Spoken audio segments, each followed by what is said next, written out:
I'll open us up in prayer and then we'll have another song before we get into our devotion. Let us pray. Heavenly Father, we come today in honor of who you are, our Lord, our King, the creator of all things. Thank you for your love and your grace that you continue to pour out to us. We love you and we wish only to serve you and you alone. Lord, as we come here together to fellowship, Lord, and listen to your truth, we pray that your truth is shared and that, your truth and your light is shared. We ask this in your mighty name, our Lord and Savior Jesus Christ, and we all say, Amen. Amen.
To Ephesians chapter 2, verse 1 to 3.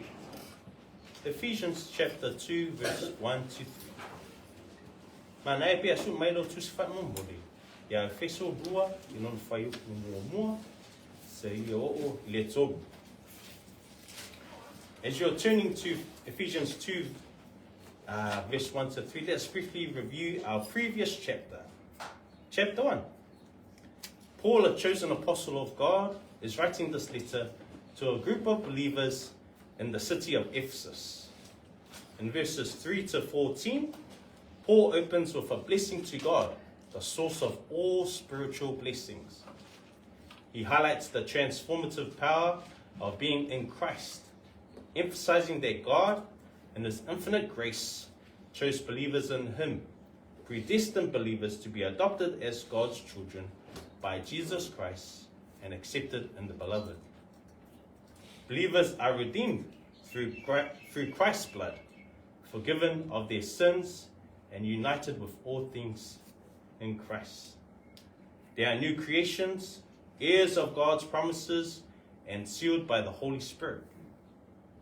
These blessings, rooted in God's love and sovereignty, offer believers hope, assurance, and a deeper understanding of His love and purpose for their lives. In verses 15 to 23, Paul commended the Ephesian believers for their unwavering faith in the Lord Jesus and their demonstration of love towards all believers. Their faith, nurtured by Paul's teaching and the Holy Spirit, transformed them from idol worshippers to followers of Christ. Their love, rooted in God's love, is a testament to the transformative power of the gospel. Paul's gratitude for their spiritual growth is expressed through prayer. In his prayers for them, he asked God to grant them the spirit of wisdom and revelation, enabling them to know God more intimately. This wisdom goes beyond mere intellect. It requires a heart submitted to God and a reliance on the Holy Spirit. Knowing God involves understanding his character, revealed through Jesus Christ, and embracing his love, justice, and righteousness. Through faith and the guidance of the Holy Spirit, believers can deepen their knowledge of God and experience his transformative power in their lives. Paul also prayed for the Ephesians to have their spiritual understanding enlightened by the Holy Spirit, allowing them to comprehend the hope of God's calling, the riches of their inheritance in Christ, and the exceeding greatness of God's power. This hope is grounded in the assurance of eternal life, the promise of abundant spiritual blessings, and the transformative power of God that raised Christ from the dead. This leads into our devotion for this evening, Ephesians chapter 2, verse 1 to 3. We'll have our Samoan Bible readers read Ephesians 2, chapter 1 to 3, followed by our New King James version. O outou foi lava ia. Outou foi lava we no tia miuleanga masala. No tu salvaria na mo. Itu somebody to ole le na luna. Itu somebody to say you know fai puli ni ba ni. Ole na leo matuanga mede le tu para ko. Itato foi na mio fata si tato mara ma ila to na. Na ua tātou no foi tu ina nāro tātou tino. Na whaia foi e tātou mea na rosto ia e tino. Kātoa ngare mawhau whau. Na whanau mai foi tātou o le whanau na ai toa sā. Pa me luisi ato foi. And you, and you he made alive, who were dead in trespasses and sins, in which you once walked according to the course of this world, according to the prince of the power of the air, the spirit who now works in the sons of disobedience, among whom also we all once conducted ourselves in the lusts of our flesh, fulfilling the desires of the flesh and of the mind, and were by nature children of wrath, just as the others. Praise the Lord for reading. Praise the Lord for reading God's word, family. In the opening 3 verses of chapter 2, Paul highlights the believer's life before the transformative power of the gospel. In verse 1, Paul describes the life of believers before they accepted the gospel, dead in trespasses and sins. This is not simply a metaphor, but a profound spiritual truth. Those who are spiritually dead are unresponsive to God's call. They cannot connect with him or live lives pleasing to him, remaining separated from God. This state of separation began with the sin of Adam and Eve in Genesis 3, verse 6, when they disobeyed God and brought spiritual death into his perfect world. God warned them in Genesis 2, verse 16, of every tree of the garden you may freely eat, but of the tree of the knowledge of good and evil you shall not eat. For in the day that you eat of it, you shall surely die. But Adam and Eve disobeyed God. Their choice to disobey marked humanity with guilt, shame, and a broken relationship with God, a state of spiritual death. The phrase, "you shall surely die," signifies a progressive separation from God, starting with spiritual death and eventually culminating in physical death. The attempts to hide from God and shift blame reveal the depth of the spiritual separation. The spiritual death and separation is a direct result of trespasses and sins. Trespasses are violations of God's command, while sins are offenses against God in thought, word, or deed. Altogether, these are transgressions of God's law and acts of rebellion against his authority. Sin has the power to deaden us spiritually, severing us from God and leading to moral corruption, spiritual separation, and eternal judgment. Unbelievers who have not placed their faith in Jesus Christ are a prime example of this spiritual death. They are spiritually dead, separated from God and under the dominion of sin. Paul illustrates in Ephesians chapter 2 verse 2 that unbelievers follow the course of this world, and the prince of the power of the air, who is Satan, who works within the sons of disobedience. Satan is the prince of the power of the air Paul refers to.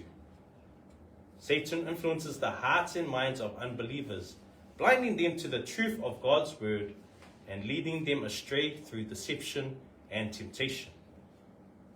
His goal is to keep people from coming to Christ and to keep them enslaved to sin. Those who are spiritually dead live under the dominion of darkness, preoccupied with selfish desires and worldly pursuits. They lack true love for God and for others and are unable to escape sin's grip without God's intervention. Ephesians 2 verse 3 further emphasizes this reality, saying, among whom also we all once conducted ourselves in the lust of our flesh, fulfilling the desires of the flesh and of the mind, and were by nature children of wrath, just as the others. This highlights our common human condition before faith, as we were all once lost in the desires of our flesh and mind, living as children of wrath. Scripture provides many examples of individuals who, despite encountering God's power and grace, chose to remain in unbelief and spiritual death. One such example is Pharaoh, the ruler of Egypt in Exodus. Despite witnessing the 10 plagues, Pharaoh hardened his heart and refused to acknowledge the power of God. As a result, in Exodus 14, he and his army perished in the Red Sea. In the New Testament, we see the tragic example of Judas Iscariot, one of Jesus' 12 disciples.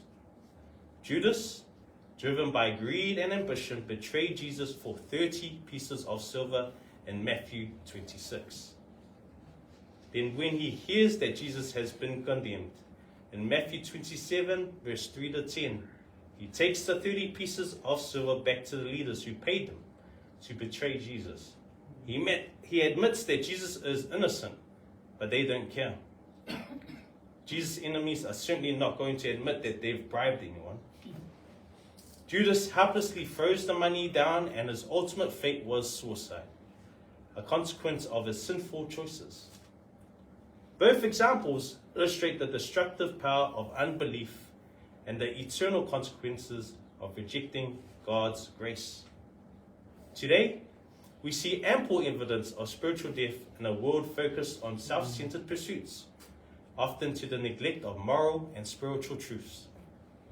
Many people seek personal happiness and fulfillment apart from God, entangled in harmful habits and disconnected from what truly matters.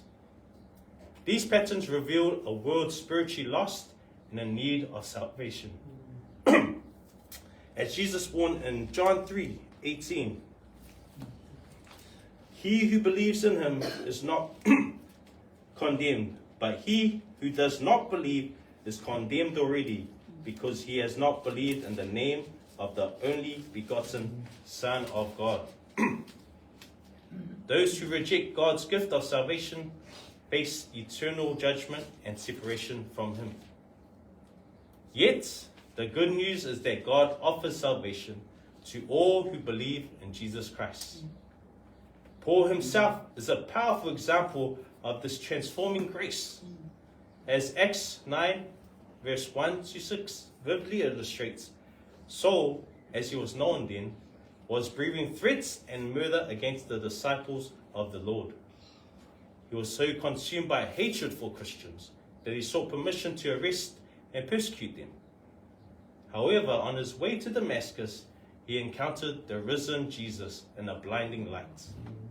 This encounter radically transformed his life, turning him from a persecutor into one of the apostles, testifying to God's power to change even the hardest hearts.